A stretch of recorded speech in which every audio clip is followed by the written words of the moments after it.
옆에 계신 분들 돌아보시면서 잠깐 인사 나누시겠습니다. 안녕하세요.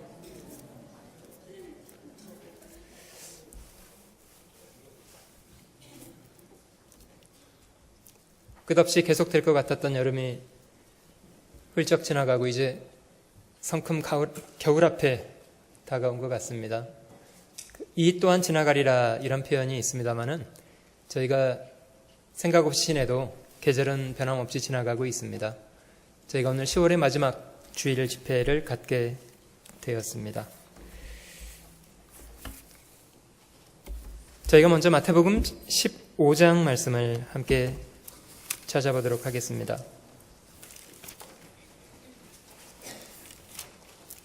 아까 전영재님께서 말씀해 주신 것처럼 마지막 주간이라 순차 통역하는 주간입니다만은 부득이한 사정상 오늘은 동시 통역으로 영어권에 서비스를 해드리고 있습니다. 양해 말씀 먼저 올리고요.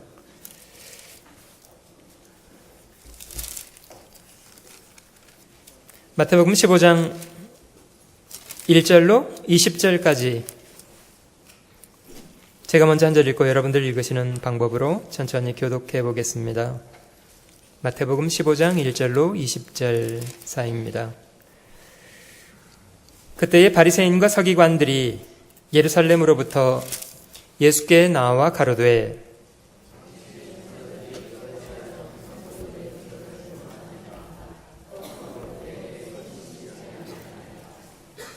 대답하여 가라사대 너희는 어찌하여 너희 유전으로 하나님의 계명을 범하느뇨?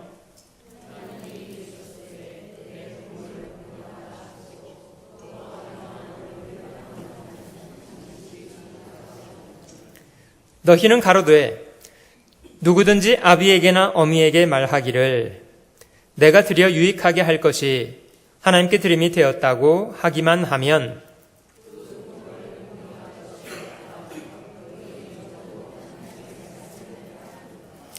외식하는 자들아 이사야가 너희에게 대하여 잘 예언하였도다. 일러스되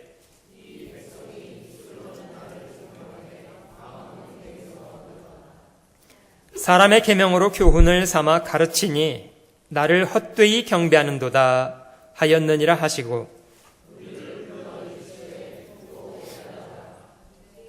입에 들어가는 것이 사람을 더럽게 하는 것이 아니라 입에서 나오는 그것이 사람을 더럽게 하는 것이니라.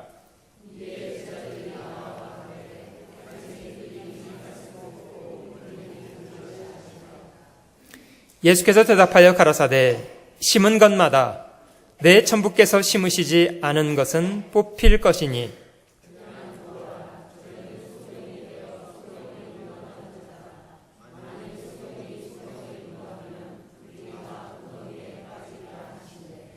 베드로가 대답하여 가로되 이 비유를 우리에게 설명하여 주옵소서.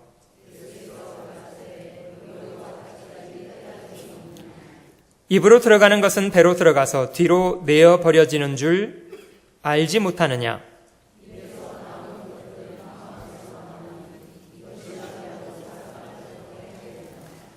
마음에서 나오는 것은 악한 생각과 살인과 간음과 음란과 도적질과 거짓 증거와 회방이니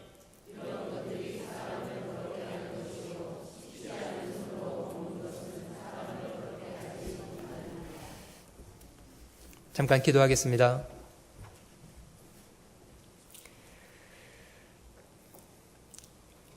영원히 찬송과 경배를 받으시기 합당하신 주님, 귀한 은혜로 저희를 품어주시고 매 순간을 살아갈 수 있도록 도와주시는 것을 감사드립니다. 타락된 마음을 따라 주님 앞에 범죄하기를 쉬지 않고 살아왔던 저희들,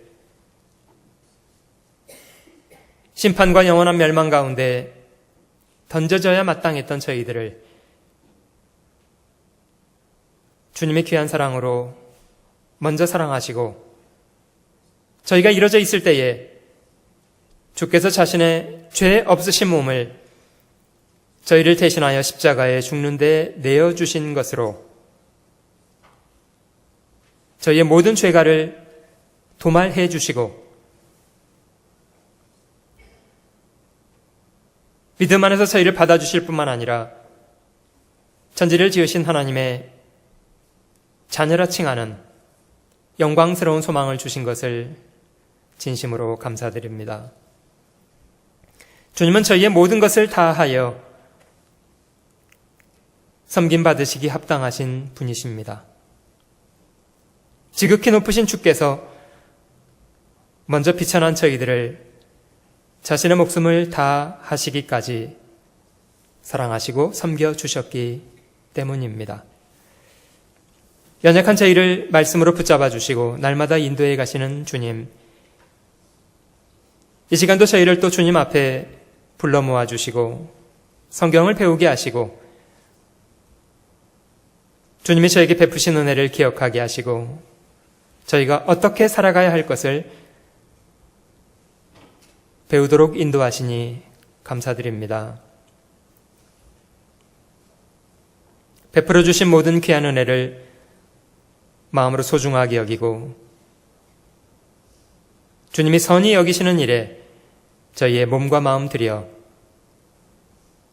지혜롭고 충성스러운 사람으로 주님 앞에 살아갈 수 있도록 도우시기를 원합니다. 모든 시간이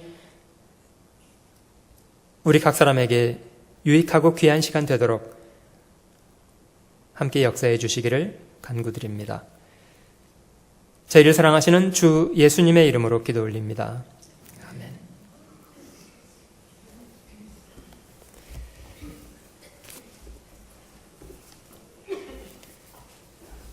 10월의 마지막 날을 앞두고 있습니다.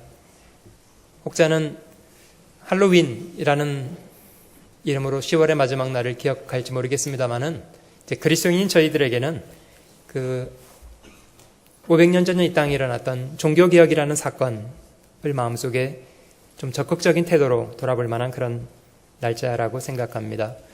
10월의 마지막 날, 10월 31일, 그날은 독일의 한 수도사였던 널리 알려진 마르틴 루터라는 사람이 그 비텐베르크라는 도시, 그 대학교에 있는 그 교회당 문에 그 당시 카톨릭에서 행하던 그 면죄부의 판매, 카톨릭은 그 당시에 그 베드로 성당을 건축하기 위한 재정을 준비하는 것으로 사람에게 이제 면죄부라는 것을 판매했습니다. 그 면죄부 판매 부당성에 대해서 95개의 조항에 대한 글을 게시하던 그 날짜가 10월의 마지막 날이었습니다. 그 사건을 계기로 이제 종교개혁이라는 것이 일어났고, 저희는 그 사건으로부터 지금 정확하게 딱 500년 지난 날을 맞게 되었습니다. 종교개혁이라는 사건, 실제 그 이전을 중세라고 말합니다만은 카톨릭이 1000년 넘게 지배하던 그런 세대를 중세라고 이야기합니다. 혹자는 중세 암흑 시대라고도 말합니다만은 실제 빛이 없었던 시대, 하나님 말씀이라는 빛은 꺼져버리고 인간이 만든 인습과 계율, 거짓 가르침에 온통 어두워져 있었던 이제 그런 세대였습니다. 그런 때에 이제 성경으로 돌아가야 한다는 그런 기치로 복음의 빛을 다시 비추어 들었던 사람들, 이제 그런 사람들을 종교 개혁자들이라고 말합니다. 대표적으로 이제 그 95개 조항을 게시했던 망치 소리, 그 망치질을 했던 사람이 마틴 루터라는 사람이고요. 그 외에도 그 스위스에는 칼빈이라는 사람이 있었고 또 쯔빙글리 이런 사람도 있었습니다. 물론 그 이전에도 그 성경으로 돌아가야 된다는 그런 기치는 소수의 사람들에게 연약하지만 주장되어졌던 그런 주장들이었습니다만은 이제 마틴 루터라는 사람을 통해서 사실 성경으로 돌아가야 된다는 그런 성경적인 신앙으로 돌아가야 된다는 기치는 다시 새롭게 많은 사람들에게 큰 영향을 미치게 되었습니다. 종교개혁자들이 가지고 있었던 그들이 하나님 말씀 앞에 얼마나 순수하고 얼마나 용기 있었던 사람들이었는지, 얼마나 복음 앞에 열정적이고 얼마나 어마어마한 수고를 감당했었는지를 저희가 마음속에 조금 돌아볼 수 있다면 저희가 지금 누리고 살아가고 있는 이런 신앙생활하는 기회, 성경을 자유롭게 읽을 수 있고 그리고 복음적인 그런 가치를 가지고 살아가고 있다는 것이 그들에게 얼마나 큰 빚을 지고 있는 일인가, 이런 것을 돌아볼 수 있으리라고 생각합니다. 실제 역사 속에 사단은 사람에게 그 종교심에 대해서는 그렇게 겁을 내지 않았던 것 같아요. 얼마든지 사람이 종교적인 사람이 되고 믿는 사람인 척하는 것에 대해서는 사단이 겁내지 않았습니다만은 사단은 사람이 성경으로 돌아가는 것에 대해서는 겁을 많이 낸 것 같습니다. 그래서 어떻게 하든지 성경에 대해서는 감추려고 했던 그런 노력을 사단은 해왔었던 것 같습니다. 오늘 마태복음 15장에 있는 이 말씀 속에서도 저희가 아는 대로 2000년 전 예수님께서 이 땅에 오셨을 당시에 그 당시 이스라엘 사회, 유대인의 사회는 외형적으로는 무신론을 주장하던 사회가 아니었고 그들은 외형적으로는 하나님을 인정하고 더군다나 하나님께 열심히 대단했던 그런 사람들이었습니다.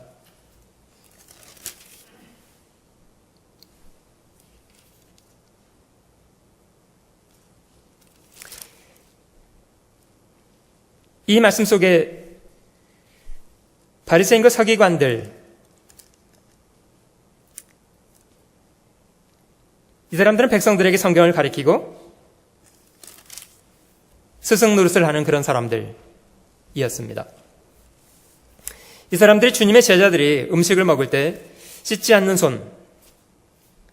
손을 씻지 않고 음식을 먹는 것에 대해서 이제 문제 제기를 했습니다. 제가 다시 한번 읽어보겠습니다. 15장 1절.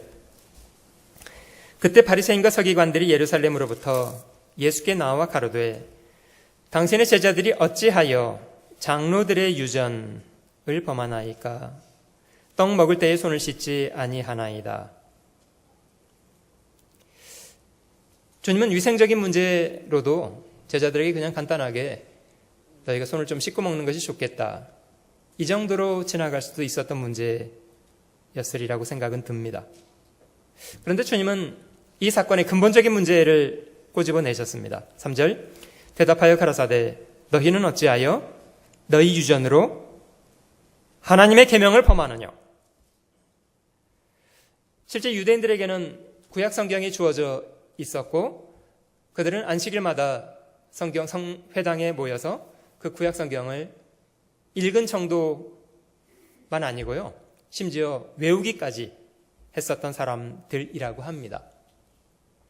그런데 이 말씀을 보면 실제 유대의 사회를 지배하고 있었던 규범, 규칙, 법칙 이런 것은 단순하게 하나님 말씀에 의존해서 하나님 말씀을 순종해서 살아가는 것 이상으로 실제 그들은 인간이 만들어 놓은 무수히 많은 유전들을 가지고 있었습니다. 음식을 먹을 때 손을 씻어야 된다는 것은 그런 인간이 만든 유전 중에 하나였습니다. 그런데 주님은 그들의 마음속에 우선순위가 뒤집어져 있는 것에 대한 것을 지적하셨습니다. 4절. 하나님이 이르셨으되 내 부모를 공경하라. 주님이 한 가지 예시를 드셨는데요, 유대 사회에 만연되어 있었던 이 고르반이라는 사상에 대한 것을 주님은 꼬집어내셨습니다. 똑같은 내용을 마가복음 7장에서도 다시 살펴볼 수 있습니다. 마가복음 7장을 찾아보시면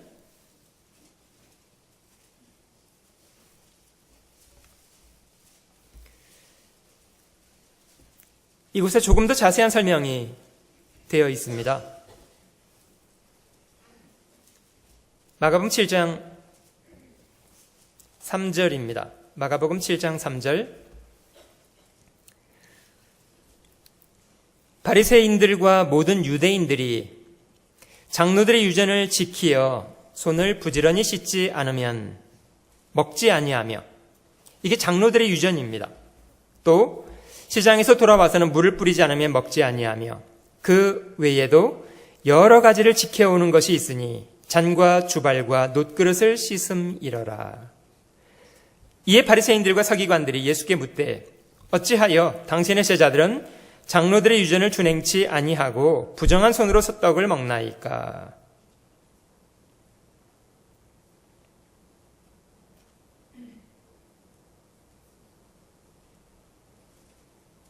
아마 유대인들은 부정한 손으로 떡을 먹는 것이 마음도 더럽게 한다고 생각했던 모양입니다. 정말 깨끗하게 살고 싶으면 부지런히 씻고,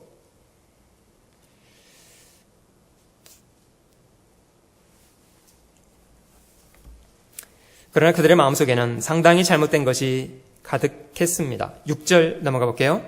가라사대 이사야가 너희 외식하는 자에 대하여 잘 예언하였도다.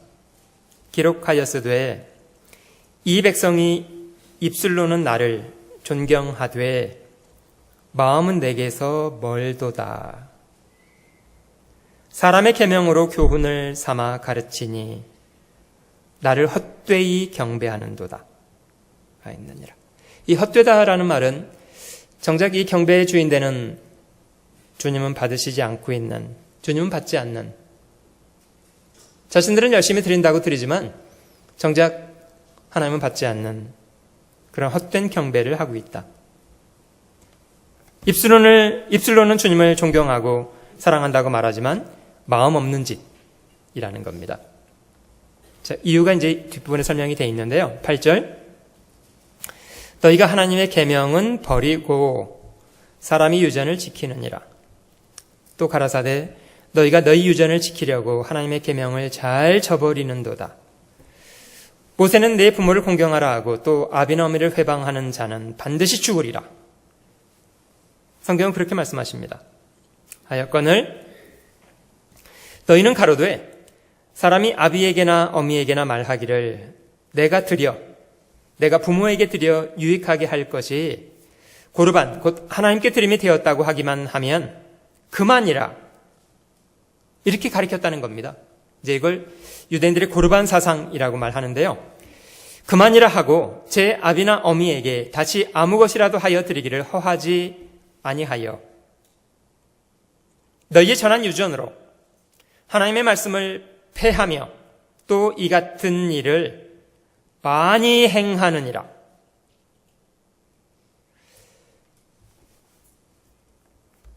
(2000년) 전 주님 이 땅에 오셨을 당시에도 그 당시 유대인들은 외형적으로는 무신론자가 아니었습니다. 외형적으로는 하나님을 찾는 사람들이고 하나님께 열심히 있던 사람들이었습니다마는 실제 하나님이 그들의 예배를 받을 수 없었던 이유, 그들은 하나님 말씀보다는 인간의 유전에 열심을 내고 있었던 그런 상태였기 때문이었습니다. 인간의 유전을 준수하기 위해서 과감하게 하나님 말씀을 짓밟고 서 있으면서도 자신들이 무엇을 잘못하고 있는지조차도 깨닫지 못하고 있는 그런 사람들이었다는 겁니다. 중세를 암흑의 시대라고 말합니다마는 중세는 외형적으로는 기독교의 시대였습니다. 가톨릭이라는 그런 거대한 세력이 중세를 지배하고 있었습니다. 근데 가톨릭은 사람에게서 성경을 감추어 버렸습니다. 실제 성경은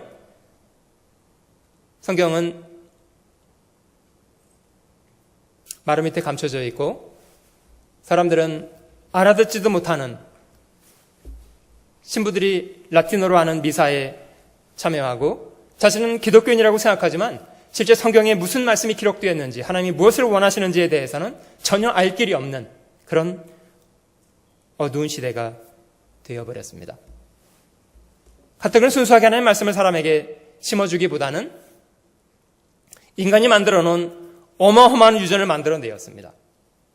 그리고 그런 유전을 가지고 사람의 눈을 가리고 온통 인습과 인간의 권위 아래 모든 사람을 가두어버리는 그런 시간을 상당히 길게 보내었습니다. 우리 시대에는 모든 사람에게 성경이 공포되어 있고 누구나 자유롭게 성경을 읽을 수 있는 그런 기회 가운데 살고 있습니다. 우리는 직접 성경을 열어서 성경이 무엇을 말하고 있는지 알 수 있는 그런 시대입니다마는 500년 전으로 돌아가서 종교개혁자들이 성경으로 돌아가야 된다는 그런 주장을 할 당시에는 그런 주장 자체가 그 당시 사회에서는 상당히 혁명적인 그런 주장이었습니다. 그들은 인간의 권리를 이용해서 그런 종교개혁자들을 핍박하고 그들의 주장을 감추려고 하고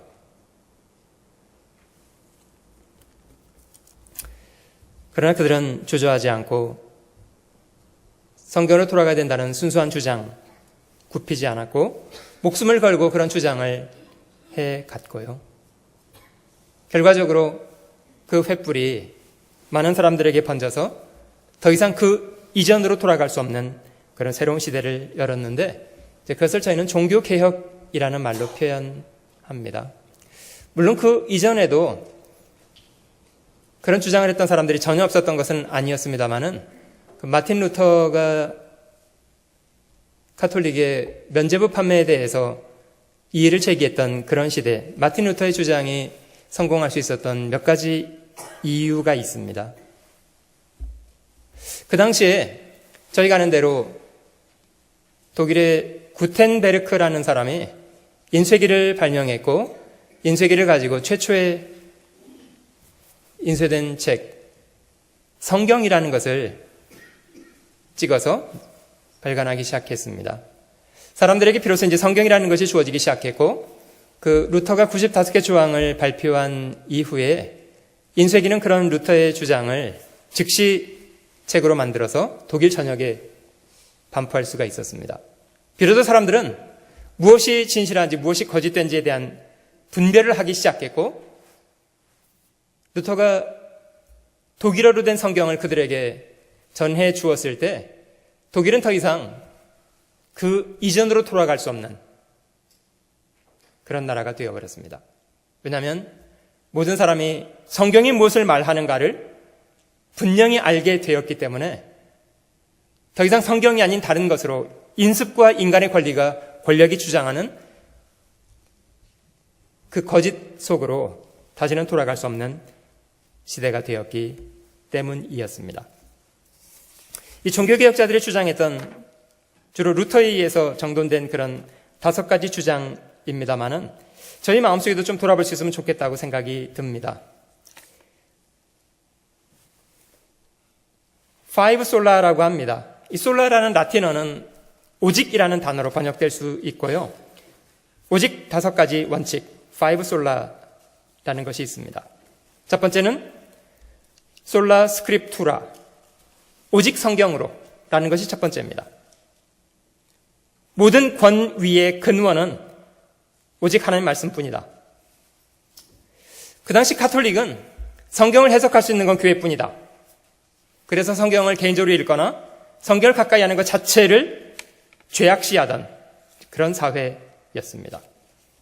그러나 개혁자들은, 종교개혁자들은 오직 성경으로 돌아가야 된다. 이런 걸 주장했고 최고의 권위, 모든 권위의 근원은 성경이다.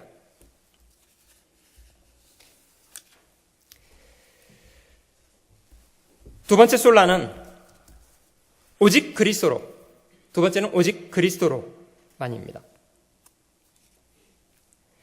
인간은 태어날 때부터 죄 가운데 이뤄진 태로 태어났고 인간을 죄로부터 구원할 수 있는 유일한 길, 그것은 오직 그리스도로뿐이다. 이것이 그들의 두 번째 오직이라는 주장입니다. 솔루스 크리스투스, 오직 그리스도로, 오직 그리스도의 은혜를 통해서만 구원받을 수 있다. 그리고 세 번째는 인간의 공력이 아닌, 인간의 선행이나 인간의 노력이 아닌 오직 하나님의 값없이 주어지는 은혜로, 이걸 솔라 그라티아라고 합니다. 영어로 번역하면 구원은 오직 은혜로만, by grace alone 이렇게 번역할 수 있는데요. 오직 은혜로만. 저희가 이제 성경을 조금씩 찾아보도록 하려고 합니다. 그리고 네 번째 솔라는 솔라 피데라고 하는데요. 영어는 오직 믿음으로만. 오직 사람 편에서는 믿음 한 가지. 하나님 베푸시는 은혜를 받아들이는 방법은 오직 믿음으로만. 그리고 다섯 번째 솔라는 솔리 데오 글로리아라고 표현하는데요. 오직 하나님의 영광을 위하여. 사실 그 당시 카톨릭은 그 사제들이나 교황이 하나님의 권위를 행사하는 그런 형태를 가지고 있었습니다. 마치 자신들이 하나님인 것처럼 교회법을 세우는 것이 곧 모든 사람을 지배하는 권력이 되는 것처럼 생각하던 때에 모든 권위는 하나님께로 있고 오직 하나님의 영광을 위해서, 이런 다섯 가지 기치를 가지고 그들은 주저하지 않고 어마어마한 세력이었던 가톨릭을 향해서 일어났고, 그들은 오직 하나님의 도우심을 의지해서 이 놀라운 주장을 했었던 겁니다. 제가 루터에 대한 책은 여러 책을 읽어보았습니다마는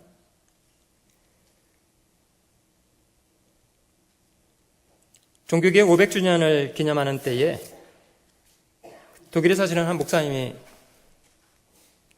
내가 여기 섰나이다라는 책을 쓰셨더라고요.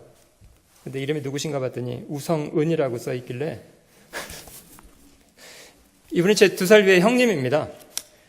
우성은 목사님이 그 독일에서 생활하시면서 루터의 흔적을 상당히 이제 여러 날 쫓아가 보셨던 모양이에요. 상당히 많은 사진과 루터의 행적을 전체를 다 기록하는 책을 썼는데요. 그 루터가 남겼던 유명한 말을 제목으로 삼았습니다. 내가 여기 섰나이다. 요거는 잠깐 인용해 드리려고 하는데요. 루터는 그 경건한 부모 밑에서 성장한 사람이었다고 하고요.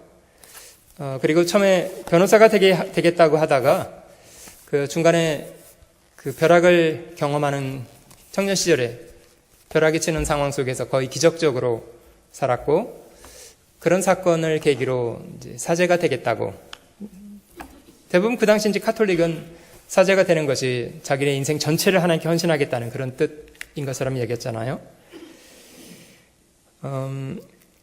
그러다가 이제 그 사제가 된 신분으로 로마를 방문한 적이 있었는데요. 그 로마에서 면죄부가 판매되는 것을 직접 목격을 했다고 합니다. 면죄부라는 건 실제 그 연옥에 있는 조상들을 위해서 살아있는 자손들이 돈을 헌금하면 연옥에 가 있는 조상들을 풀어주겠다고 약속하는 그 사면권을 돈을 받고 파는 겁니다. 사실 그 당시 카톨릭은 그 면죄부를 판매해서 그 베드로 성당 같은 이제 성당을 짓고자 했던 거고요. 그 루터가 면죄부를 사서 그 빌라도의 계단이라고 합니까?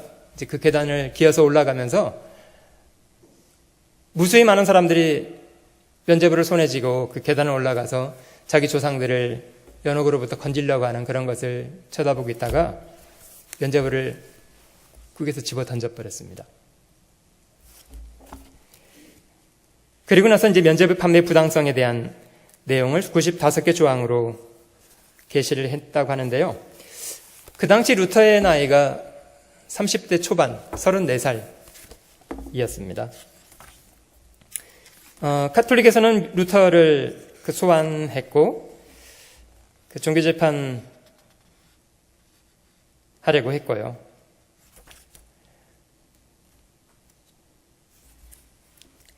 그 당시 이제 루터는 그 비텐베르크에서 그 신학을 강의하던 교수의 신분으로 이미 많은 사람들에게 이제 성경으로 돌아야 된다는 그런 주장을 하기 시작했고, 상당히 많은 사람들이 루터의 그런 주장에 대해서 긍정적으로 받아들이고 있었던 그런 때입니다.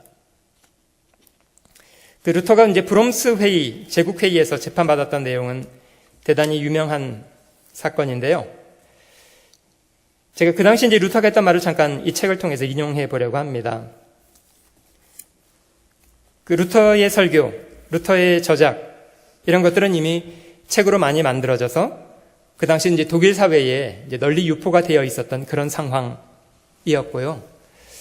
아마 독일 사람들은 그 영적으로는 말씀에 대해서 몹시 갈망하고 있었던 것 같아요. 그래서 루터가 그 책을 펴서 내기 시작했을 때 그 인쇄기를 통해서 이제 굉장히 빠른 속도로 책은 독일 사회에 퍼졌고요. 브롬스회의에서 루터가 재판받던 장면에 이제 이런 대목이 있습니다.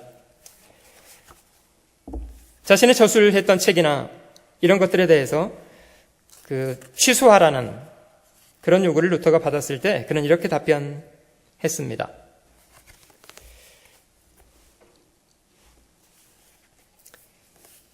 지존하신 폐하와 고귀하신 왕후 제위께서 본인에게 간단하고 명료하고 확실한 답변을 요구하셨습니다. 이제 본인은 대답하겠습니다. 본인은 본인의 신앙을 교황이나 의회에 굴복시킬 수 없습니다. 그들 앞에 굴복할 수 없다. 이렇게 얘기한 겁니다. 그 이유는 이 둘은 누차 잘못을 범하였으며 피차간에 모순되었다는 것이 분명히 밝혀져 있기 때문입니다. 그러므로 성경의 증언과 가장 분명한 논리로서 본인을 설득할 수 없는 한, 또한 본인이 인용한 성경 구절에 대하여 본인을 설복시킬 수 없는 한, 하나님의 말씀으로 본인의 양심을 굴복시킬 수 없는 한, 본인은 취소할 수도 없고 취소하지도 않겠습니다. 성경에서 틀린 것을 말한 것이 아닌 이상 자기는 포기하지 않겠다, 취소하지 않겠다, 이렇게 단언했습니다. 왜냐하면 그리스도인이 자기의 양심을 거스려 말하는 것은 안전하지 못하기 때문입니다. 내가 여기 섰나이다. 나는 그 외에 아무것도 할 수 없습니다. 하나님 나를 도와주시옵소서. 아멘. 루터가 이 언급을 하던 동안에 실제 독일 사람들은 굉장히 충격을 받았습니다. 루터를 실제 보호하던 선제후 프리히드리히라는 사람이 있는데요. 그 사람은 이제 루터의 이런 진술에 마음에 깊은 감동을 받았답니다. 그리고 루터의 용기, 침착성, 확고부도한 태도, 이제 이런 것에 깊은 감동을 해서 사실 그 재판 직후에 루터를 죽이는 건 죄가 아니다, 이런 판결을 받았고요. 누구든지 죽이도록 허용했습니다. 그런데 그 선제후 프리드리히는 그 루터를 납치했고 그 바르트브루크라는 성에 루터를 보호해서 그곳에 갇혀 지내던 동안 루터는 그 신약 성경을 독일어로 번역할 수 있었고 그 완성된 독일어 신약 성경을 독일 사회에 제시하는 것으로 독일 사람들은 더 이상 그 이전 시대로 돌아갈 수 없는 그런 사람들이 되었답니다. 그 종교개혁자들의 그런 업적을 저희가 생각해 볼 때, 물론 그들은 인간적으로 불완전한 모습 분명히 있고 그들도 실수를 많이 저지른 부분이 있고요. 지금 저희가 이해하는 것처럼 성경을 그렇게 더 깊이 이해하지 못했던 그런 부분도 많이 있습니다. 그럼에도 불구하고 저희가 그들을 마음으로 존경할 수 있는 것은 그들은 하나님 앞에 순수한 마음을 가지고 있었고 거짓된 세력 앞에서 그들은 대단히 용감했고 그리고 어마어마한 핍박과 고통을 견디어냈고 그런 걸 볼 때 우리가 마음속에 그들의 정말 선한 용기에 대해서 깊이 묵상하고 저희도 그들이 보여줬던 그런 선한 모범을 마음속에 본받으면서 살아갈 수 있으면 좋겠다는 생각을 간절하게 했습니다. 저희도 마음속에 종교개혁 주간을 지내면서 저희의 신앙은 과연 성경에 말씀하시는 것처럼 성경적인 그런 신앙을 가지고 있는가, 이제 이런 걸 좀 질문해 보고 싶었습니다. 저는 여러분들께 크게 4가지 질문을 좀 던져보고 싶은데요. 여러분들 마음속에 있는 믿음의 내용은 과연 이런 질문 앞에 어느 쪽에 서 있는가를 여러분들 스스로 질문해 보시면 좋겠습니다. 제가 첫 번째 드리고 싶은 질문은 우리는 누구를 경배하는 것이 마땅한가? 이런 질문입니다. 우리는 누구를 경배해야 하는가? 답을 사지선다하게 드리면 너무 복잡하게 여길까봐 2가지로 드리겠습니다. 한 가지는 우리는 피조물을 경배해야 하는가? 아니면 창조주를 경배해야 하는가? 여러분들의 마음속에 우러나는 답변은 어디입니까? 피조물을 경배해야 합니까? 창조주를 경배해야 합니까?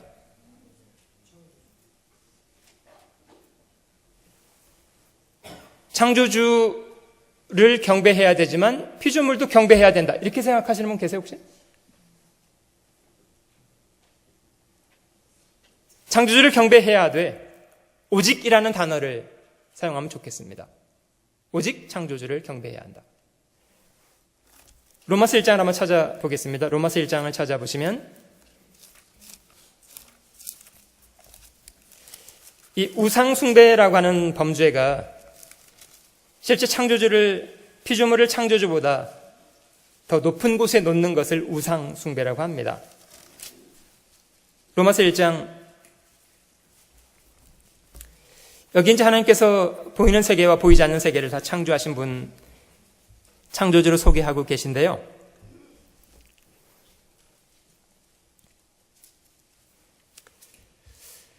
로마서 1장 20절 말씀에는 하나님을 창조주, 자신의 영원하신 능력과 신성을 그의 모든 피조물 가운데 증명해 주신 분이라고 로마서 1장 20절은 말씀하십니다. 제가 읽어볼게요. 창세로부터 그의 보이지 아니하는 것들 곧 그의 영원하신 능력과 신성이 그 만드신 만물에 분명히 보여 알게 되나니 그러므로 저희가 핑계치 못할지니라. 집마다 지은 이가 분명히 있어야 하는 것처럼 만물을 지으신 분은 하나님이십니다. 하나님은 분명히 눈에 보이지 않는 분이시지만 그는 자신의 창조하신 만물을 통해서 자신의 보이지 않는 능력과 신성을 분명히 보여주고 계십니다. 그래서 아무 사람도 핑계할 수 없도록 하셨습니다. 자, 그런데 인간 마음속에 이런 문제가 있습니다. 21절, 하나님을 알되 하나님으로 영화롭게도 아니하며 감사치도 아니하고 오히려 그 생각이 허망하여지며 미련한 마음이 어두워졌나니 스스로 지혜 있다 하나 우준하게 되어 썩어지지 아니하는 하나님의 영광을 썩어질 사람과 금수와 버러지 형상의 우상으로 바꾸었느니라. 실제로 우상 숭배는 모든 것을 지으신 하나님보다 다른 것을 더 윗자리에 두는 것을 이야기합니다.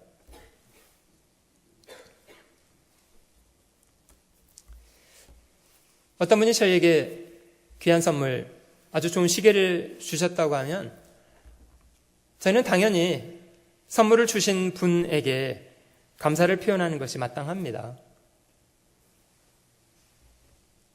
근데 사람이 받은 선물만 붙잡고 좋아하고 정작 누가 주셨는지를 생각하지 않는다면 그거는 별로 좋은 생각이 아닙니다. 여러분, 동서를 막론하고 사람들은 태양을 숭배 대상으로 삼습니다마는 실제로 왜 그것을 우상 숭배라고 하냐면요, 태양도 피조물이기 때문입니다.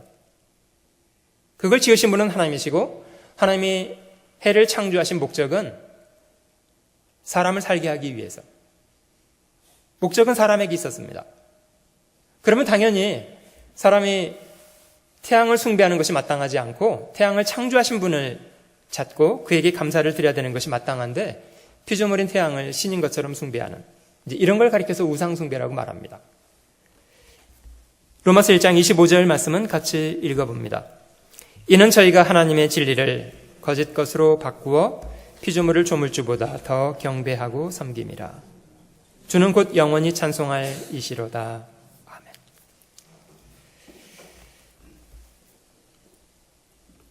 모든 것을 창조하신 하나님을 잊어버린 채로 피조물을 더 경배하고 섬기는 사람들, 이것이 목적을 위반하고 살아가는 사람들입니다. 여러분, 저희는 마음속에 무엇을 온통 위하고 살고 있는가를 질문해 보시면 단지 교리적으로 하나님만 창조주시다, 이걸 인정하는 것과 실제 저희가 마음속에 무엇을 위하고 살아가는가는 다른 문제입니다. 실제 하나님이 저희 삶 속에 가장 높은 자리를 차지하고 계시는가? 실제 우리 마음속에 하나님 말씀이 가장 중요한 기준으로 자리 잡고 있는가? 이걸 질문해 보시면 좋겠습니다. 중세 가톨릭도 마찬가지 잘못을 범했습니다마는 2000년 전 유대인들도 그들도 인간의 유전을 하나님 말씀보다 더 윗자리에 두었습니다. 혹시 우리 마음속에도 하나님 말씀보다도 더 윗자리를 차지하고 있는 이런 다른 규칙들, 다른 법칙들 혹시 있습니까? 아니면 하나님 말씀이 과연 우리 마음속에 가장 중요한 자리를 차지하고 있습니까? 모든 생각의 기준.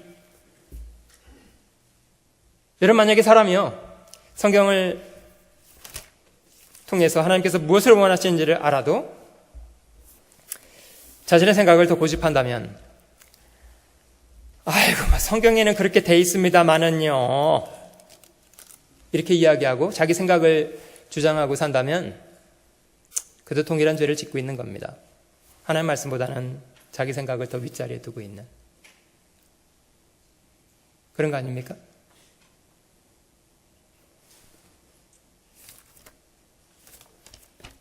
마태복음 15장 한번 돌아가 보시면 유태인들의 고르반 사상을 제가 잠깐 더 설명드려보면 마태복음 15장과 누가복음 7장, 마가복음 7장에 두 번 반복돼 있습니다마는 유대인들은 부모에게 드려서 유익하게 할 것을 하나님께 드려서 고르반 되었다, 하나님이 받으신 바 되었다고 확정해 놓기만 하면 그때부터는 부모를 맘 놓고 홀대하는 것이 허용되었습니다. 왜냐? 자기는 이미 하나님께 할 바를 했기 때문에.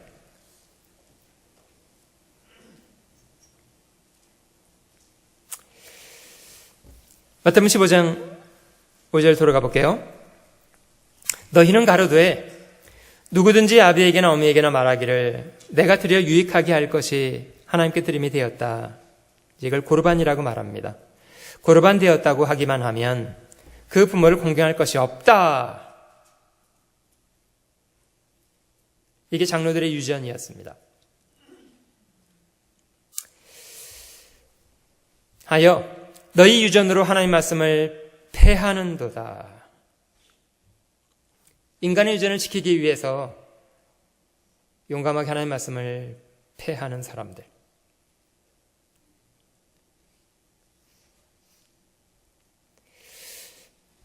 주님은 그들에게 외식하는 자라고 말씀하셨습니다. 7절 외식하는 자들아 이사야가 너희에게 대하여 잘 예언하였도다.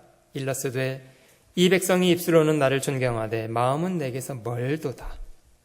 사람의 계명으로 교훈을 삼아 가르치니 나를 헛되이 경배하는도다.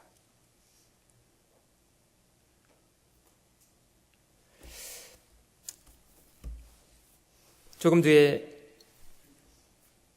13절에 주님이 이렇게 언급하신 부분이 있는데요.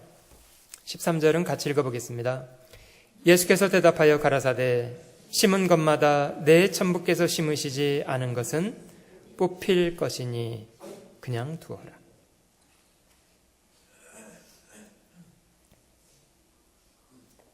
내 천부께서 심으시지 않은 것. 하나님 말씀대로 하지 않은 것, 그거는 다 뽑히게 된답니다.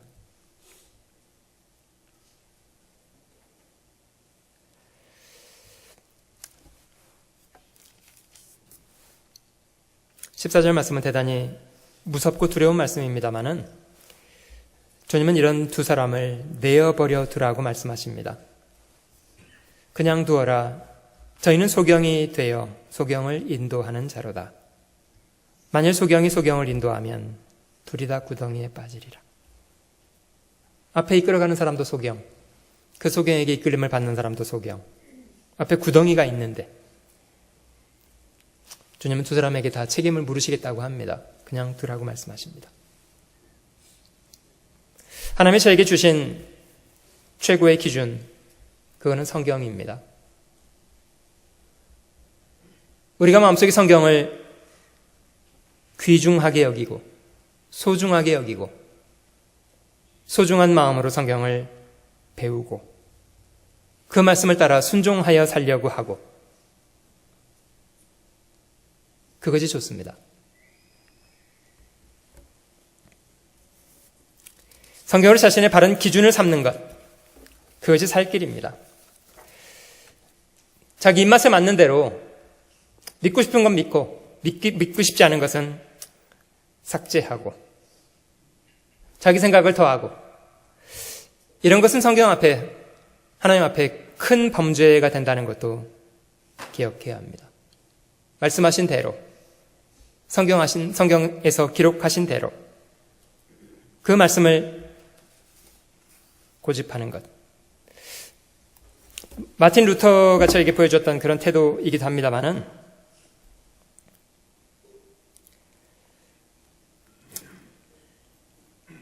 하나님 말씀으로 본인의 양심을 굴복시킬 수 없는 한 어떤 것도 취소하지 않고 취소할 수도 없다고.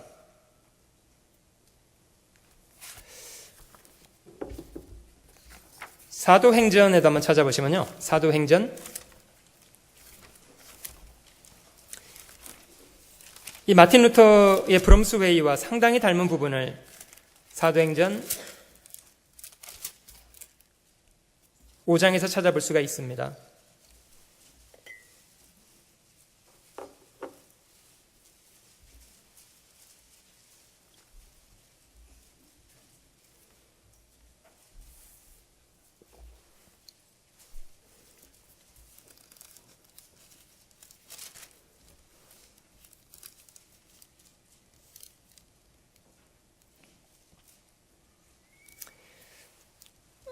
(4장을) 먼저 보고 (5장을) 넘어가 볼게요. (4장)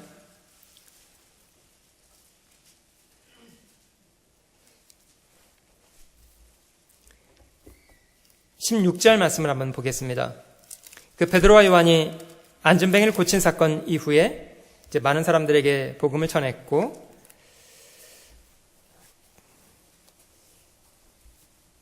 유대인들의 제사장과 장로들, 서기관들은 그런 제자들의 전도하는 것에 대해서 못마땅하게 여기고 그거를 중지시키고자 그를 불렀습니다.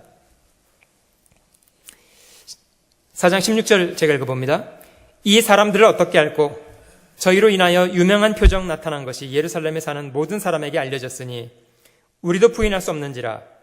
이것이 민간에 덮어지지 못하게 저희를 위협하여 이후에는 이 이름으로 아무 사람에게도 말하지 말게 하자 하고 그들을 불러 경계하여 도무지 예수의 이름으로 말하지도 말고 가르치지도 말라 하니 베드로와 요한이 대답하여 가로되 하나님 앞에서 너희 말 듣는 것이 하나님 말씀 듣는 것보다 옳은가 판단하라. 우리는 보고 들은 것을 말하지 아니할 수 없다. 사실 죽인다는 협박 앞에서도 그들은 굴복하지 않았습니다. 5장으로도 넘어가 볼게요. 5장 27절입니다.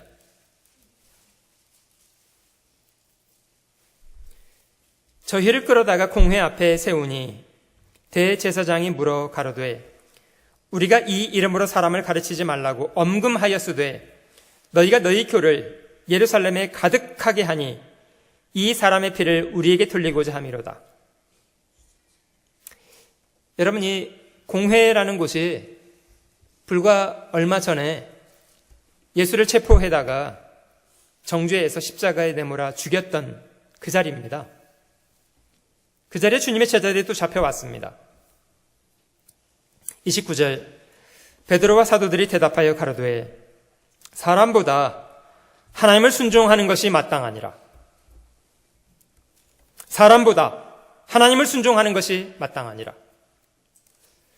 너희가 나무에 달아 죽인 예수를 우리 조상의 하나님이 살리셨고 이스라엘로 회개케 하사 죄의 사함을 얻게 하시려고 그를 오른손으로 높이사 임금과 구주를 삼으셨느니라. 우리는 이 일의 증인이요 하나님이 자기를 순종하는 사람에게 주신 성령도 그러하니라 하더라.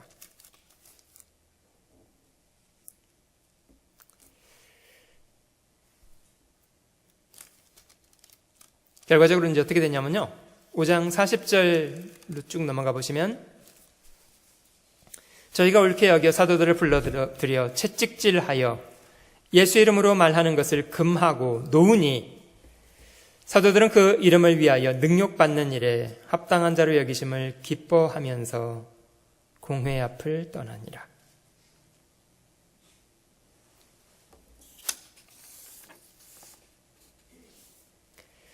저희도 마음속에 질문해 보시면 좋겠습니다. 사람보다 하나님의 말씀을 순종하는 것이 마땅하니라. 사람의 말을 듣는 것과 하나님의 말씀을 듣는 것 사이에서 무엇이 옳은가 판단하라. 여러분, 누가 무슨 이야기를 할지라도 분명한 성경 구절에 입각한 그런 가르침이 아니라면 그것을 왜 저희가 받아들여야 합니까?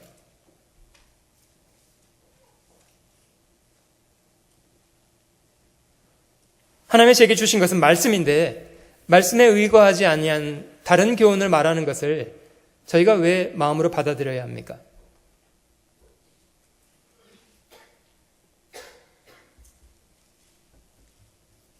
오직 말씀으로. 저희도 고집해야 될 부분이라고 생각합니다.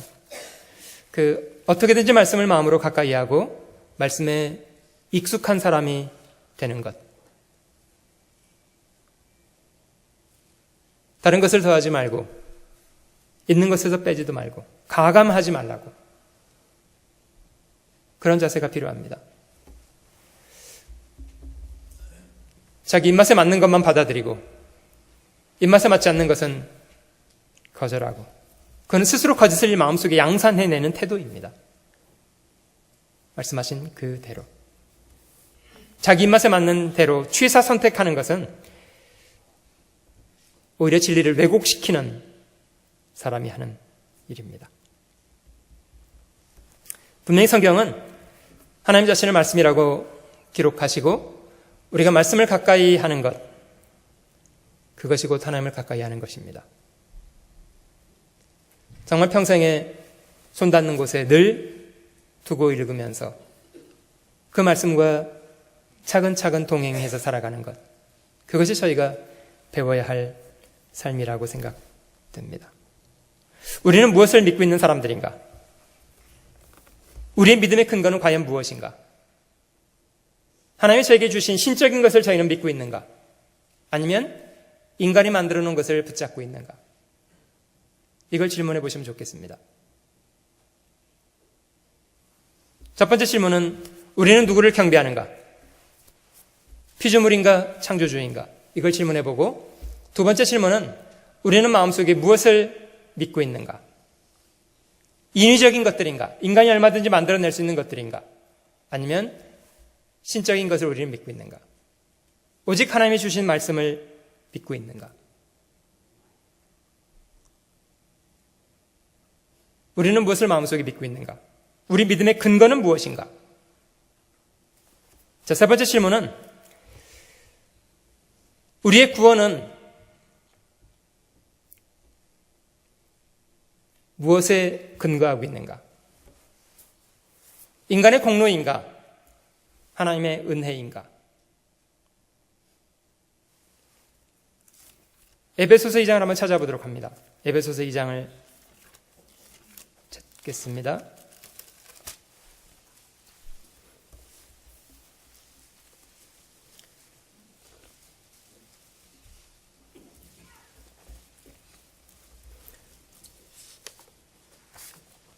종교개혁자들의 그 5가지 파이브 솔라스 가운데 3가지는 오직 그리스도로, 오직 은혜로, 오직 믿음으로, 이 구원에 대한 것이 3가지 항목입니다.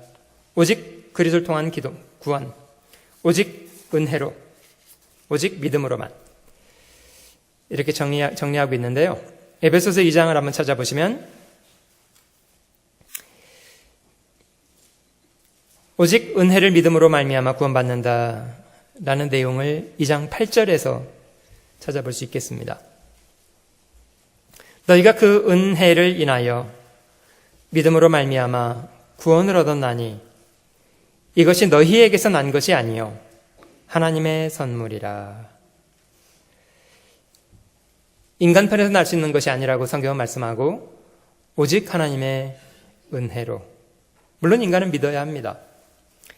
너희가 그 은혜를 인하여 믿음으로 말미암아 구원을 얻었나니 이것이 너희에게서 난 것이 아니요 하나님의 선물이다.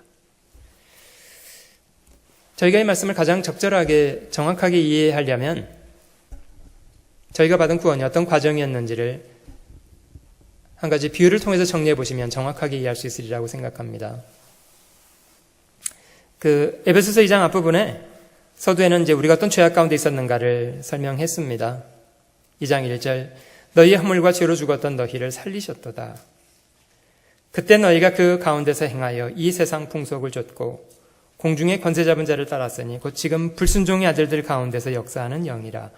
전에는 우리도 다 그 가운데서 우리 육체의 욕심을 따라 지내며 육체와 마음에 원하는 것을 하여 다른 이들과 같이 본질상 진노의 자녀이었다니.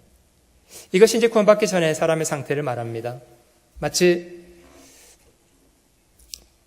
아버지를 배반하고 가족을 떠나서 먼 나라로 도망가서 세상에 허랑방탕한 삶을 쫓아 살아가는 탕자 같은 그런 상태입니다. 사실 마음속에 오직 죄에 대한 충동 외에는 생각하는 바가 없었고요. 오직 허랑방탕한 삶을 통경해서 아버지에게 유산을 청하고 가족들을 배반하고 멀리 도망가 버렸던 사람. 실제 눈먼 사람 아닙니까? 죄에 눈이 멀어 있는 사람. 자신이 무슨 짓을 하는지도 모르는 사람. 이 세상 풍속을 쫓고 공중의 권세 잡은 자를 따라. 사실 이게 세상에 사단이 하는 일이라고 생각합니다. 오직 그것이 전부인 것처럼, 육체의 욕망을 채우는 것이 전부인 것처럼.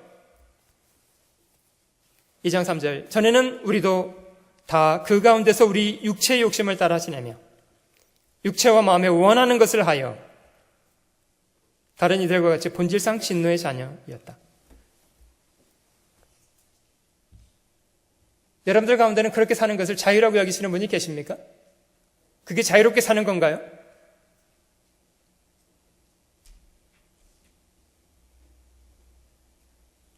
여러분, 죄는 인간이 저지를 수 있는 권리입니까?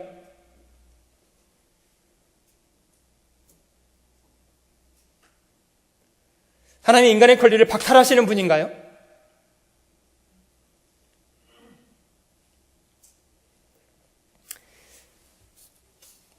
처음 인간이 사단에게 죄에 대한 유혹을 받았을 때요, 사단은 하나님을 아주 이상한 분인 것처럼 묘사했습니다. 창세기 3장에 뱀이 처음 여자를 유혹할 당시에 뱀은 하나님을 이렇게 묘사했습니다. 하나님이 참으로 너희더러 동산 모든 나무 실과를 먹지 말게 하시더냐? 아니요, 먹지 말라고 하신 적 없어요. 동산 모든 나무 실과를 네 임의로 먹으라고 창조하신 분이 하나님이고 사람에게 주신 분이 하나님이세요.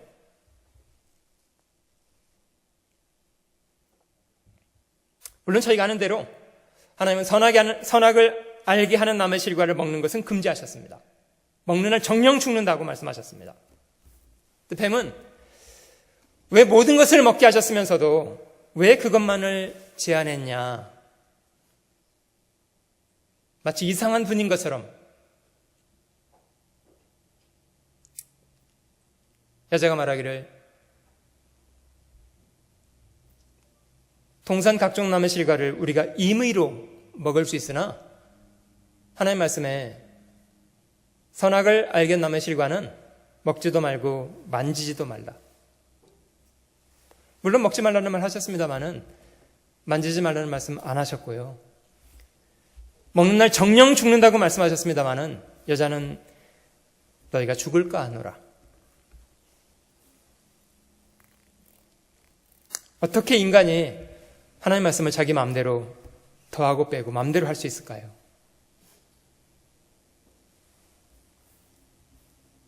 여자는 기준을 갖추고 있지 못했습니다.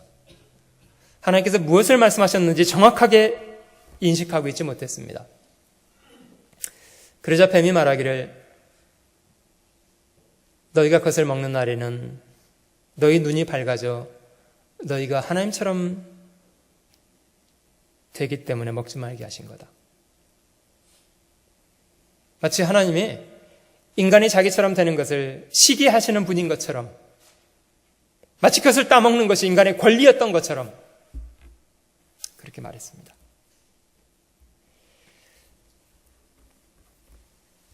여러분, 실제 저희 주변에 살아가는 너무 많은 사람들이 세상에 죄 짓는 것을 마치 인간의 권리인 것처럼, 인간의 자유인 것처럼 생각을 합니다.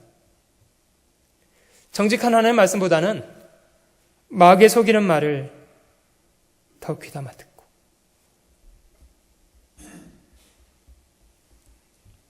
자기가 그 마귀에 속아서 종로를 타면서 영원한 멸망 가운데를 끌려가면서도 자기 영원한 운명에 대해서 생각도 안 하잖아요.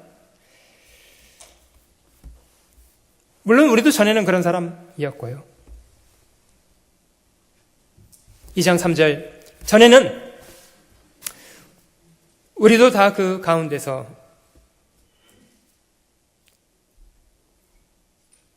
우리 육체의 욕심을 따라 지내며 육체와 마음에 원하는 것을 하여 다른 이들과 같이 본질상 진노의 자녀이었다니.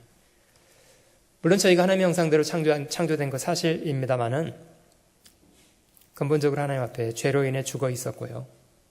본질상 진노의 자녀로 살아가고 있었던 사람. 자기 아버지의 재산을 까먹고 다 망가진 채로 되지치는 일을 하다가 거지가 되어서 아버지께 돌아온 사람. 그 아들에게 여러분들은 무엇을 기대할 수가 있습니까? 무슨 자격을 이야기할 수가 있고 어떤 대접을 받을 권리를 이야기할 수가 있습니까? 자식이 스스로 아버지께 한 말이 있습니다. 아버지, 저는 하늘과 아버지께 죄를 지은 놈입니다. 아버지가 그를 맞아줄 때 아버지가 자기를 맞아준다는 사실 자체가 너무 송구하고 죄송스러워서 저는 하늘과 아버지께 죄를 지은 사람입니다. 이런 대접을 받을 자격이 없는 사람입니다. 그런 자식을 아버지는 있는 그대로 받아주었습니다. 아무것도 묻지 않았습니다. 네가 어디 가서 뭐하고 살았냐? 그 돈은 다 어떻게 썼냐? 아무 질문하지 않았습니다. 아니, 묻지 않아도 다 알아요. 어떻게 살았는지. 여러분, 은혜라는 말은요, 원래 자격이 없는 사람에게 그냥 주는 게 은혜입니다. 자격을 묻는 게 아니에요. 자격을 따지는 게 아닙니다. 2장 4절, 긍휼에 풍성하신 하나님이 우리를 사랑하신 그 큰 사랑을 인하여 허물로 죽은 우리를 그리스도와 함께 살리셨고 너희가 은혜로 구원을 얻은 것이라. 또 함께 일으키사 그리스도 예수 안에서 함께 하늘에 앉히시니 이는 그리스도 예수 안에서.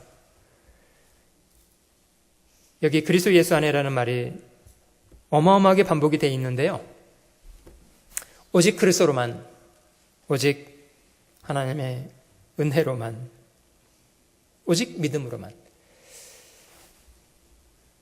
여러분, 회개하고 믿으라고 주님 말씀하십니다마는 회개하고 믿는 것은 인간의 공로가 아닙니다.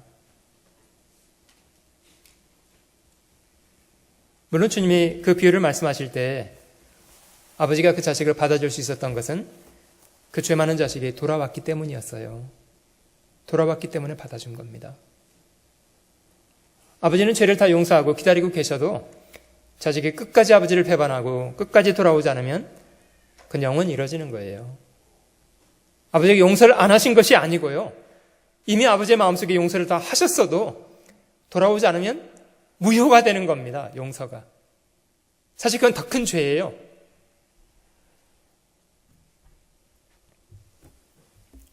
(7절) 이는 그리스도 예수 안에서 우리에게 자비하심으로써 그 은혜의 지극히 풍성함을 오는 여러 세대에 나타내려 하심이니라. 8절은 같이 읽어봅니다.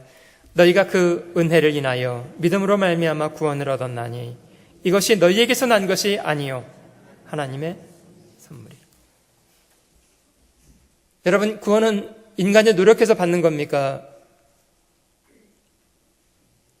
일방적으로 하나님이 주시는 겁니까? 구원은 인간이 노력해서 받는 게 아닙니다. 사도행전 4장도 한번 찾아볼게요.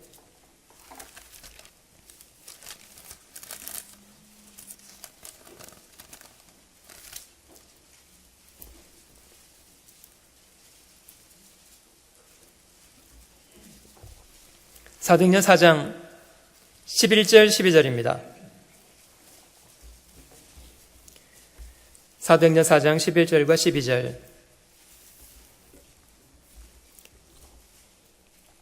이 예수는 너희 건축자들의 버린 돌로서 집 모퉁이의 머릿돌이 되었느니라. 12절은 같이 읽어봅니다. 다른 이로서는 구원을 얻을 수 없나니 천하 인간의 구원을 얻을 만한 다른 이름을 우리에게 주신 일이 없음이니라 하였더라. 여러분, 죄악 가운데 있는 사람이 자신의 죄를 해결하고 하나님께 돌아갈 수 있는, 구원을 받을 수 있는 유일한 길은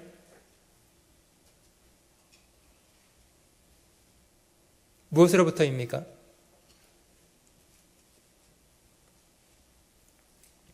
오직 예수를 믿음으로입니다. 오직 한 길입니다. 주님 말씀에 내가 길이요 진리요 생명이니 누구든지 나로 말미암지 않고는 아버지께로 올 자가 없음이니라. 오직 한 길입니다. 인간이 구원받을 수 있는 유일한 길, 오직 예수 그리스도입니다.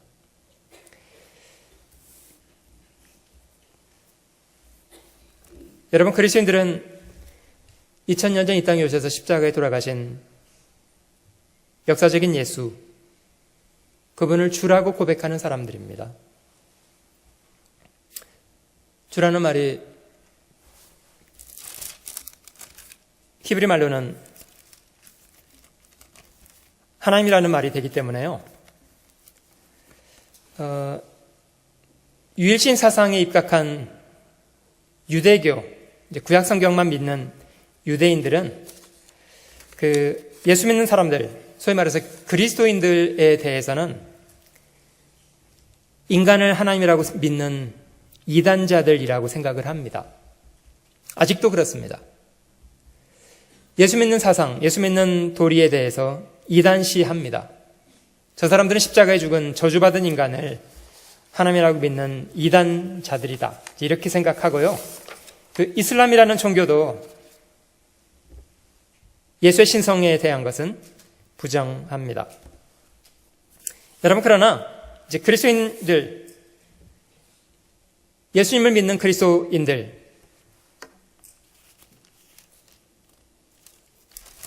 그들은 십자가에 죽으신 그분을 이 땅에 오신 하나님으로 받아들입니다. 요한복음 20장을 한번 찾아보시면요,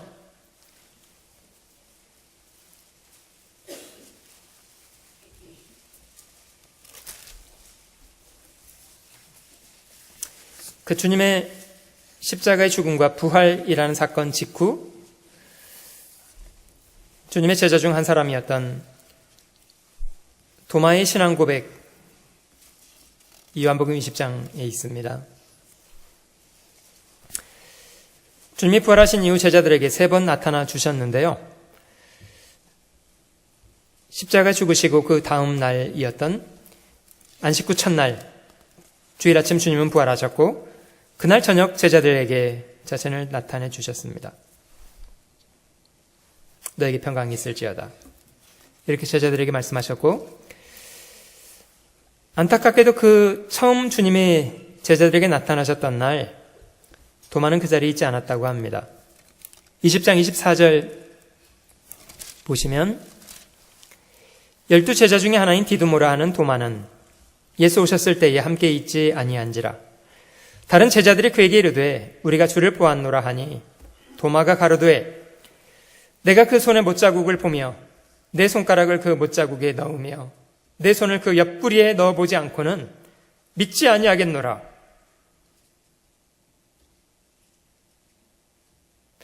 물론 도마도 믿고 싶었겠죠. 다른 10명의 제자가 주님을 보았다고 말할 때 도마라고 왜 믿고 싶지 않았겠어요? 근데 납득이 되지 않았던 거예요.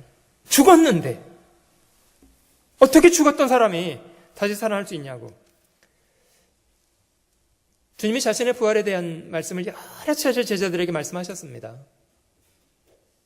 근데 제자들은 그냥 말로만 여겼던 것 같아요. 그게 말뿐이지 실제 죽었는데 어떻게 죽었던 사람이 살아나겠냐. 26절 여대레를 지나서 제자들이 다시 집안에 있을 때에 도마도 함께 있고 문들이 닫혔는데 예수께서 오사 가운데 서서 가라사대 너희에게 평강이 있을지어다 하시고 도마에게 이르시되 네 손가락을 이리 내밀어 내 손을 보고 내 손을 내밀어 내 옆구리에 넣어보라. 그리하고 믿음 없는 자가 되지 말고 믿는 자가 되라.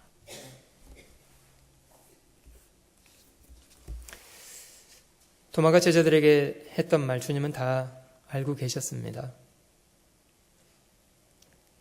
그러자 도마가 이렇게 대답했습니다. 28절 같이 읽어볼게요. 도마가 대답하여 가로되 나의 주시며 나의 하나님이시니이다. 예수께서 가라사대 너는 나를 본고로 믿느냐? 보지 못하고 믿는 자들은 복되도다. 보지 못하고 믿는 자들을 덮어놓고 믿는 자들은 복되다 이런 말로 듣지 말아야 됩니다. 그런 뜻이 아니잖아요. 여기 이제 도마가 그 신앙 고백을 했는데요. 도마는 지금 부활하신 예수님 앞에 나의 주시며 나의 하나님이시니이다. 도마는 예수님을 하나님으로 받아들였습니다. 여러분들 마음속에도 주님의 신성에 대해서 정돈되어 있습니까? 과연 이 땅에 오셨던 예수 그리스도, 십자가에 죽으신 분은 과연 하나님께서 이 땅에 사람의 몸으로 나신 분, 그렇게 믿고 계십니까? 그 삼위일체라고 합니다마는 성부 하나님과 성자 하나님, 성령 하나님, 위는 삼위입니다. 삼위로 계십니다마는 이 삼위 하나님이 완전한 연합을 통해서 한 인격체로 행동하신다고 해서 삼위일체입니다. 영어로 트리니티라고 하는데요. 물론 저희가 주님의 행적에 대한 공부를 쭉 해보면 주님의 신성을 저희가 인정할 만한 사건들이 있습니다. 주님이 이 땅에 계실 때 초자연적인 사건들을 많이 행하셨고요. 대표적으로 병든 사람들을 고치신다든지 죽은 사람을 살린다든지요. 사명에 죽은 사람을 살렸고요. 그리고 바람과 파도를 명령하면 잔잔해지고. 많은 사람들이 생각했습니다. 도대체 이가 뉘기에 바람과 파도라도 순종하는가? 여러분, 바람과 파도가 사람이 명령하면 그 명령을 따라서 순종을 하던가요?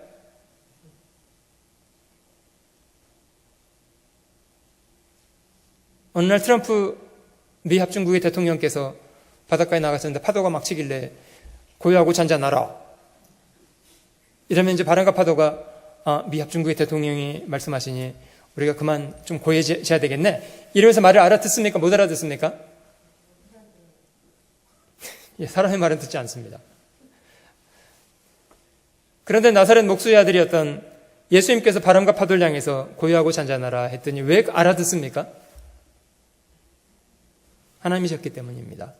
그분이 하나님이셨기 때문입니다. 자연의 질서를 지배하고 계셨습니다. 여러분, 주님은요, 사람이 말할 때까지는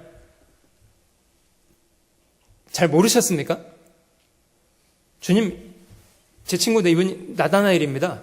그제서 주님이, 아이고, 네가 나다나엘이냐? 이런 적 있으세요, 혹시? 주님은 뭐든지 그냥 먼저 다 알고 계셨어요.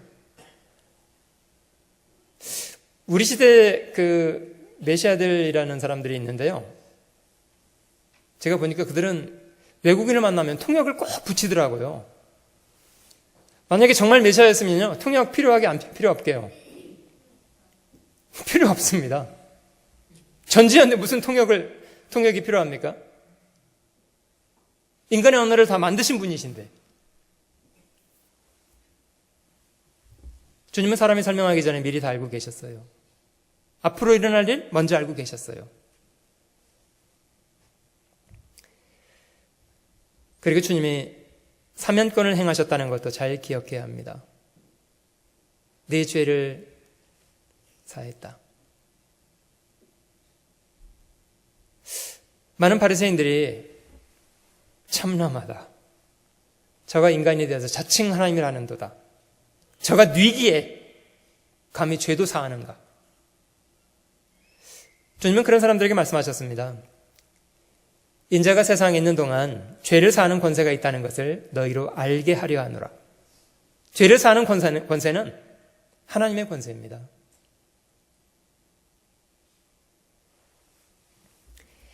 여러분, 이 대목에 도마는 주님을 가리켜서 더 이상 의심 없이 자신이 하나님이 되신다고 고백했는데요. 실제 저희가 예수의 신성에 대해서 굴복할 수밖에 없는 가장 중대한 증거는 성경입니다. 성경이 그의 신성을 증명하고 있기 때문입니다.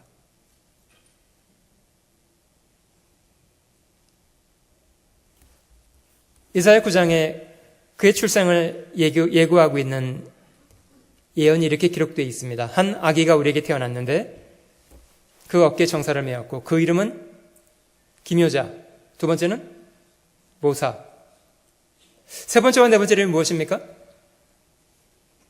전능하신 하나님, 영존하시는 아버지, 다섯 번째는 평강의 왕. 예수님의 탄생에 대한 기사를 구약성경 기록하면서 그분이 바로 전능하신 하나님 자신, 영원히 계시는 아버지라고 기록하고 있습니다. 성경이 그렇게 기록하고 있습니다. 도마가 마음속에 비로소 그런 성경을 마음속에 받아들이고 나의 주시며 나의 하나님이시니이다. 그분이 저희 죄를 위해서 십자가에 죽으시고 피를 쏟아주셨기 때문에 저희는 그리스도를 통해서 저희의 죄가 영원히 용서된 것을 믿습니다. 그래서 영원한 속죄입니다. 하나님이 대신 저희를 위해서 죽어주신 대속. 그래서 저희가 죄로부터 영원히 자유로워진 사람이 되었습니다. 마지막 한 가지 질문만 더 간단하게 해보겠습니다.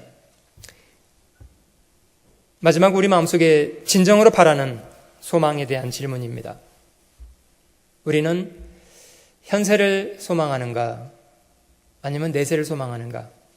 이것이 이제 마지막 질문입니다. 우리는 현세를 소망하는 사람인가 아니면 내세를 소망하는가? 다시 질문드리면 하나님은 저희에게 이 땅의 부귀와 영화를 주기를 원하시는 분인가? 아니면 하나님은 저희에게 영생을 주시기 원하시는가? 이걸 질문해 보는 겁니다.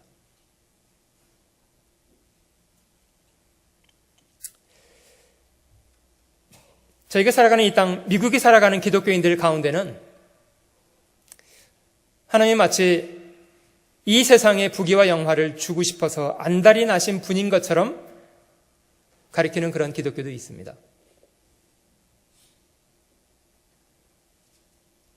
예수 믿으면 받는다는 복을 이 세상에 잠시 있다가 사라질 복인 것처럼 그렇게 가리키는 사람들이 있습니다. 실제로 그것을 좋아하는 사람들은 열렬하게 따라갑니다. 혹자는 기독교라고 말하지 않고 기복교라고 말하더군요. 기복교. 기복신앙 아시죠? 복받기 원하는.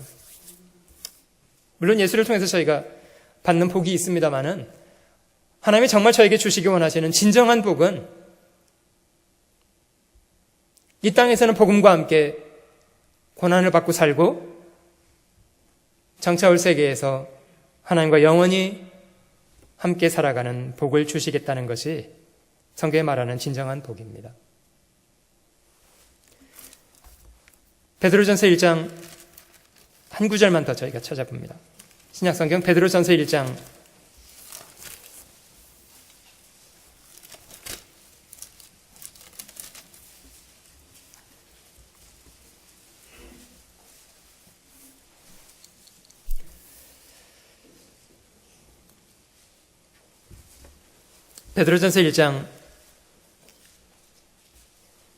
3절 말씀부터 제가 읽어보겠습니다.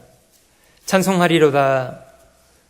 우리 주 예수 그리스도의 아버지 하나님이 그 많으신 긍휼대로 예수 그리스도의 죽은 자 가운데서 부활하심으로 말미암아 우리를 거듭나게 하사 산 소망이 있게 하시며 썩지 않고 더럽지 않고 쇠하지 아니하는 기업을 있게 하시나니 곧 너희를 위하여 하늘에 간직하신 것이라.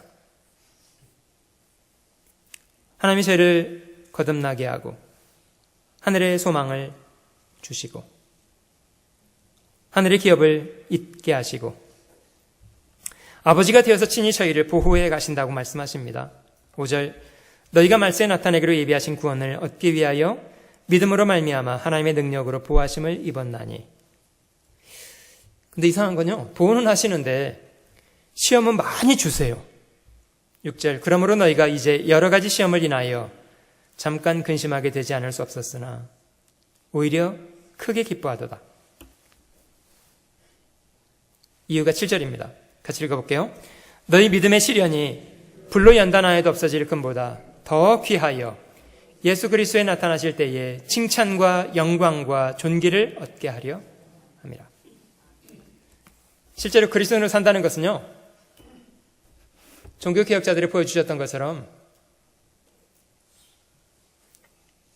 진리를 외치면서 고생을 많이 하고 사는 겁니다. 주님은 그것을 저에게 기대하십니다. 근데 저희가 이 땅을 살면서 복음과 함께 고난을 받는 것은 이 성경에 말씀하신 것처럼 주님이 나타나실 때에 칭찬과 영광과 존귀를 얻게 하기 위함이시랍니다. 주님이 단지 저희가 지옥 가는 것을 원치 않으셨다면 아예 처음부터 선악과를 안 만드시면 될 일이었습니다. 그런데 주님은 저희가 죄악 가운데 타락하는 것도 허용하셨고 복음 안에서 저희를 구원하시고 살아가는 동안 고난을 많이 주시는 이유는 저희가 주님을 사랑해서 복음과 함께 고난을 받게 하고 결과적으로 그 고난을 통해서 영광을 주시기 위해서랍니다. 1장 11절 자기 속에 계신 그리스도의 영이 그 받으실 고난과 후에 얻으실 영광을 미리 증거하여. 사실 저희가 이 땅에서는 복음과 함께 고난을 받고 후에 영원한 영광으로 주시겠다는 겁니다. 종교개혁의 주간에 저희가 신앙의 선배들의 그런 귀한 업적을 마음속으로 생각해 보면서 저희 마음속에도 우리는 과연 주님 보시기에 바른 믿음을 가지고 있는지, 바른 것을 고집하고 살아가고 있는지, 말만 짓거리고 살아가는 것은 아닌지, 이런 것을 좀 돌아볼 수 있는 기회가 되었으면 싶었습니다. 네 가지 질문. 나는 누구를 경배하는가? 나는 무엇을 믿고 있는가? 어떻게 구원을 받는가? 무엇을 소망하는가? 간단한 질문입니다만은 우리 자신을 돌아볼 수 있는 좋은 질문들이라고 생각합니다.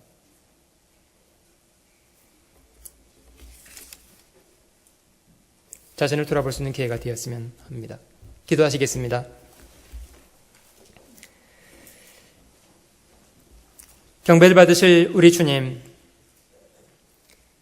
베푸신 모든 은혜와 사랑을 늘 감사드립니다. 우둔한 저희 마음을 일깨워 죄인을 사랑하신 주님의 거룩한 사랑을 늘 기억하게 하시고,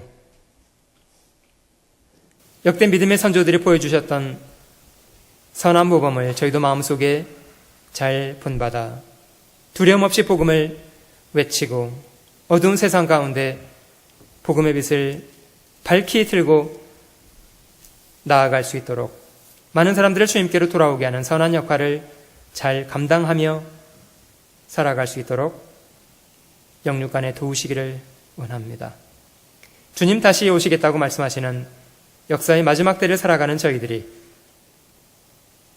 정신을 차리고 깨어 주님의 일을 구하며 선한 충성을 잘 감당해 가도록 도와주시기 원합니다. 간절히 소망하옵는 것은 더 많은 사람을 우리 주님 앞으로 돌아오게 하는 선한 일을 잘 행한 이후에 주님 앞에 부끄럼 없이 설 수 있도록 우리 각자의 삶을 다스려 주시고 때마다 도와주시옵소서. 모든 은혜를 감사드리며 구주 예수님의 거룩하신 이름 받들어 기도 올립니다. 아멘. 찬송가 같이 부르겠습니다. 384장. 오늘 말씀드렸던 마르틴 루터가 만든 찬양으로 알려져 있습니다. 내 주는 강한 성이요. 같이 찬송하겠습니다.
빼앗긴데도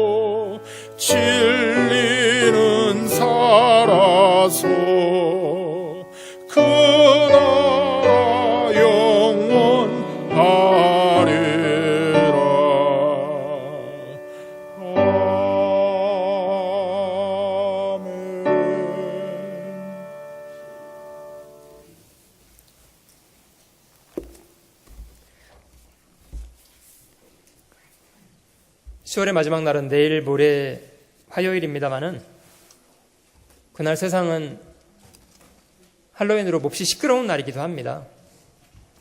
그래서 작년에도 그 10월의 마지막 날 시간 되시는 분들은 교회당에 오셔서 그 유익한 내용을 함께 영화 상영해서 시간을 보냈는데요. 집에 아이들 와서 초인종 누르시는 거 불편하신 분들은 교회당 오셔서 마틴 루터라는 영화를 상영해 드리려고 합니다. 제가 봤더니 그 마틴 루터의 생애를 소상하게 잘 다룬 영화이고요. 오늘 제가 설교했던 그런 내용들 직접 어떤 광경이었을 건지 조금 엿볼 수 있는 그런 시간이 되리라고 생각이 들어서 화요일 날 저녁 7시 반, 소식제는 광고되어 있지 않습니다만은 화요일 날 7시 반 마틴 루터라는 영화를 여러분들에게 상영해 드리도록 하겠습니다. 오셔서 시간 함께 해주시면 좋겠습니다. 새로운 얼굴 잠깐 소개해 올리겠습니다. 한국에서 성지선 자매님 어머니께서 방문해 주셨습니다. 잠깐 인사해 주시겠습니까? 반갑습니다.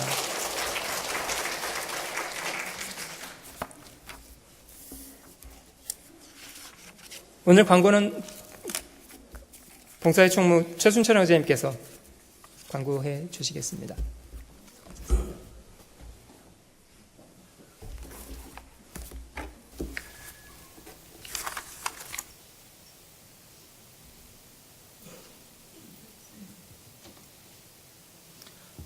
오늘 점심 식사 이후에 모임 안내해 드리겠습니다.